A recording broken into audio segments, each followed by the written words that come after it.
অনেক মজার একটা ভর্তা বানাচ্ছি, আর এই ভর্তাটা একবার বানিয়ে খেলে এটার ফ্যান হয়ে যাবেন। এই ভর্তাটা যেদিন করি সেদিন আমার আর অন্য কিছু লাগে না। আমি 4-5টা চিংড়ি মাছ নিয়ে ভাজতে দিয়ে দিলাম। চিংড়ি মাছ একটা দিলেও হবে। মিষ্টি কুমড়া কেটে নিয়েছি সিল্কা সহ। এখন চিংড়ি মাছটা হালকা ভাজা হয়ে গেলে এর মধ্যে কিন্তু আমি মিষ্টি কুমড়া দিয়ে দিলাম। চুলা কমিয়ে দিয়েছি।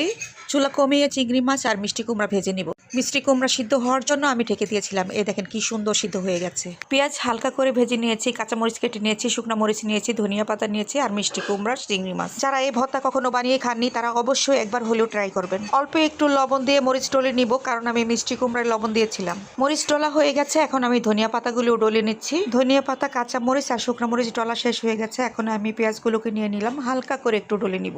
সব কিছু মাখানো শেষ হয়ে গেছে। এখন আমি সরিষার তেল দিয়ে সুন্দরভাবে মেখে নিলাম, আর ওই যে চিংড়ি মাছ আর মিষ্টি কুমড়া যে ভেজে রেখেছিলাম সেগুলোকে ডলে সুন্দর করে ভর্তা বানিয়ে নিলাম। এই ভর্তাটা বানানোর আগে আমি ভাত রেডি করে রাখি। এটা বানাতে বানাতে আমার মানে খাওয়ার জন্য আমি পাগল হয়ে যাই। এত মজার একটা ভর্তা, 2 প্লেট ভাত খাওয়ার পরও মনে হয় কি আরেকটু ভাত খাই। এই তো আমার ভর্তা বানানো হয়ে গেছে। আমি আগে থেকেই ভাত রেডি করেছিলাম। অনেকেই হয়তো বানিয়ে খেয়েছেন, যারা বানিয়ে খেয়েছেন তো খেয়েছেন, আর যারা কখনো বানিয়ে খান নাই তারা অবশ্যই একবার হলেও ট্রাই করবেন। আমার ভিডিওটি ভালো লাগলে অবশ্যই ফলো দিবেন।